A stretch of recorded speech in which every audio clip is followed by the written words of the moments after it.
बिल्कुल ठीक बेटा, आप एक कंट्री की करेंसी की कितनी यूनिट्स दे रहे हो तब जाके आपको फॉरेन कंट्री की करेंसी की एक यूनिट मिल रही है, उसे कहते हैं फॉरेन एक्सचेंज रेट। जैसे कि मैं कहूँ $1 अभी 82 रुपीज़ का है, इसका मतलब क्या हो गया, हमें इंडियन करेंसी की 82 यूनिट्स देनी पड़ेगी तब जाके हमें फॉरेन करेंसी US डॉलर का एक यूनिट मिलेगा, तो इसे कहा जाता है फॉरेन एक्सचेंज रेट। ठीक है। अब सर मान लो 80 ले लेते हैं इसको, मान लो सर $1.80 से $1.80 से $1.85 हो गया, तो इसको appreciation of foreign appreciation of domestic currency कहा जाएगा या एप्रिसिएशन ऑफ फॉरेन करेंसी कहा जाएगा?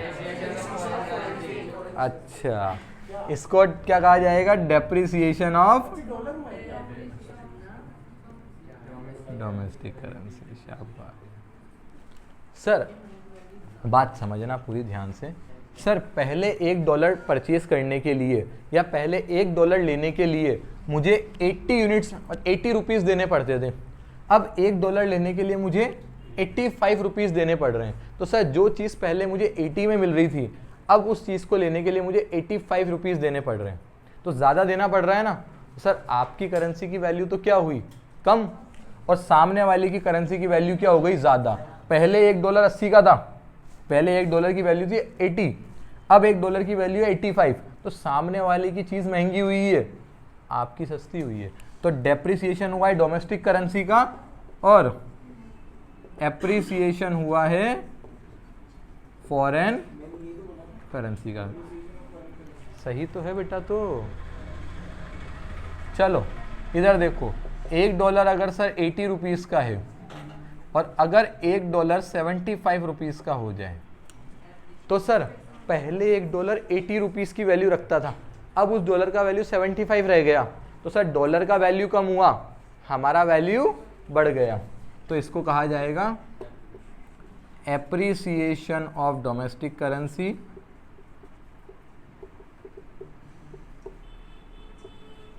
And depreciation of foreign currency. इतनी बात क्लियर है?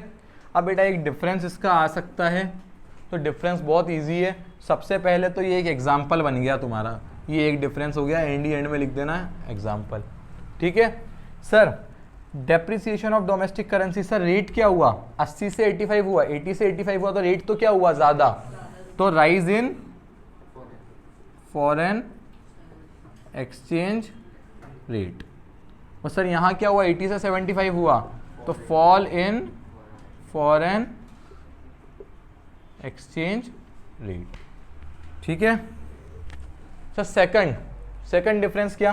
सर पहले 80 रुपीज़ देने पड़ते थे $1 लेने के लिए, अब 85 रुपीज़ देने पड़ रहे हैं, मतलब more rupees are required to get $1। ये लिख देना।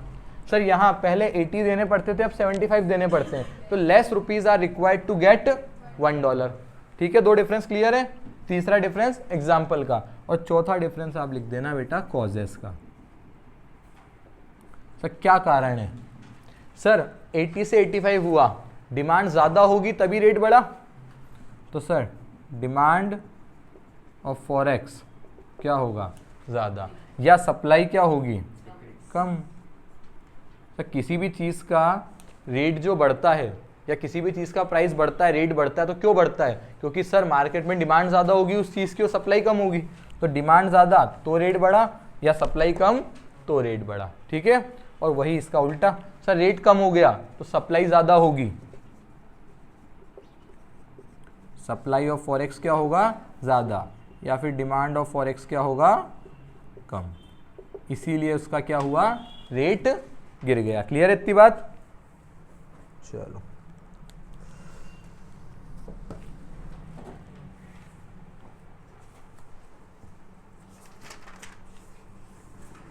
अब बेटा एक सबसे इंपॉर्टेंट क्वेश्चन आपका आता है इसमें। बेटा ये डिफरेंस क्लियर है ना? आ सकता है 3 नंबर में, और सिर्फ ये एग्जाम्पल के थ्रू आप चारों डिफरेंस निकाल सकते थे। चलो अब सर आगे हम डिस्कस करते हैं बेनिफिट। एक चीज़ मैंने हमेशा आपको कही है, हर चीज़ के कुछ पॉजिटिव पॉइंट्स होते हैं और कुछ नेगेटिव पॉइंट्स होते हैं। सर अगर मैं बोलूँ हमारी करेंसी डेप्रिशिएट हुई है, ले लेना, तो फोटो लेना है तो 2 दिन पहले भी तुम, एग्जाम के 2 दिन पहले भी तुम्हारी ये हालत है। शर्म आनी चाहिए तुम्हें खुद पे, जो आती नहीं है। चलो इधर आ जाओ। अब sir depreciation of domestic currency. Sir हर चीज के कुछ फायदे होते हैं और कुछ नुकसान होते हैं। डीमेरिट्स लिख देते हैं, मेरिट्स डीमेरिट्स। हर चीज के कुछ मेरिट्स होते हैं और कुछ डीमेरिट्स होते हैं। Sir depreciation of domestic currency, सबसे पहले आप क्या करा करो बेटा, उसका एग्जाम्पल डाल लिया करो। सर डेप्रिशिएट, डेप्रिशिएट मतलब गिरना नहीं बढ़ना, रेट का गिरना नहीं बढ़ना। तो सर $1 अगर पहले 80 रुपीज़ का था तो बढ़ गया 80 से हो गया 85। अब सोचो सर $1 जो पहले 80 में आता था वो अब 85 में आ रहा है। तो अगर मैं इंपोर्ट करता हूँ तो कोई चीज़ मुझे परचेज करने के लिए पहले $1 देना पड़ता था, मतलब मेरी करेंसी के 80 रुपीज़ देने पड़ते थे। तो अब उसी चीज़ को परचेज करने के लिए मुझे देना $1 ही पड़ रहा है, बट वो $1 85 का आ रहा है। तो पहले $1 के इक्विवेलेंट सामान खरीदने के लिए मुझे 80 रुपीज़ देने पड़ते थे, अब $1 का आइटम परचेज करने के लिए मुझे 85 रुपीज़ देना पड़ रहा है। तो मुझे तो महंगा पड़ रहा है ना, मुझे अब इंपोर्ट करना क्या पड़ रहा है, महंगा। तो जब मुझे इंपोर्ट करना महंगा पड़ेगा तो मैं इंपोर्ट क्या करूँगा, कम। तो सर इंपोर्ट अगर हमारी कंट्री में कम होगा तो बढ़िया है ना। सर क्यों बढ़िया है, हमारे लोग क्या कंज्यूम करना छोड़ देंगे, नहीं, वो कंज्यूम करेंगे बट वो डोमेस्टिकली प्रोड्यूस गुड्स का कंजप्शन बढ़ा देंगे। तो दूसरा मेरिट क्या हो गया, डोमेस्टिकली प्रोड्यूस गुड्स का कंजप्शन क्या हो जाएगा, ज़्यादा। और सर वहीं हम बात करें अगर एक्सपोर्ट की, तो सर एक्सपोर्ट पे क्या फ़र्क पड़ेगा। सर सामने वाले को पहले $1 खर्च करके 80 रुपीज़ का आइटम मिलता था, अब सामने वाले को $1 खर्च करके 85 रुपीज़ का आइटम मिल रहा है। तो सर उसको तो सस्ता पड़ रहा है ना, पहले वो $1 देता था 80 रुपये का आइटम लेके जाता था, अब वो $1 दे रहा है और उसको 85 रुपीज़ का आइटम मिल रहा है। सर उसका तो फ़ायदा हो रहा है ना, तो उसको फ़ायदा हो रहा है तो वो हमसे ज़्यादा खरीदेगा, वो खरीदेगा मतलब उसके लिए इंपोर्ट, हमारे लिए एक्सपोर्ट। तो आपके एक्सपोर्ट क्या हो जाएंगे, ज़्यादा। ठीक है, ये भी बहुत फेमस क्वेश्चन है, चलता रहता है बार बार।